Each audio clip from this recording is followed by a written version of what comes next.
Anjali Verma, and each week I bring you an entrepreneur quick tip to help you run your business life better. This week I'm continuing my series on networking, and I'm talking about following up immediately after a networking event. So following up is almost as important as actually attending the event itself. So hopefully you watched my last video where I talked about having notes about each individual person so that you have something personal and an identifier so that you can effectively follow up. If you haven't, watch that video. But once you have left an event, you want to try and follow up with the person while you are still fresh in their mind. So ideally within 24 to 48 hours, you want to send them a follow-up email. And obviously the email is going to vary depending on the conversation you had.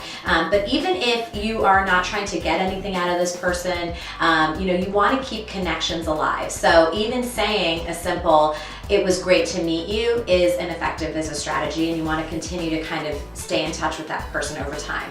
So ideally you'll send this email within 24 to 48 hours. You want to reference something that you talked about so that they remember who you are. Hopefully it's some sort of personal tidbit about them or something that was interesting that came up in conversation.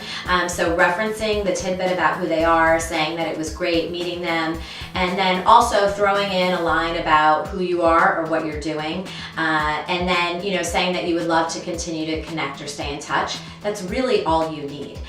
If you are trying to throw in working together or pitching your business, you want to do that, but you want that to be kind of at the end of the email and fairly subtle.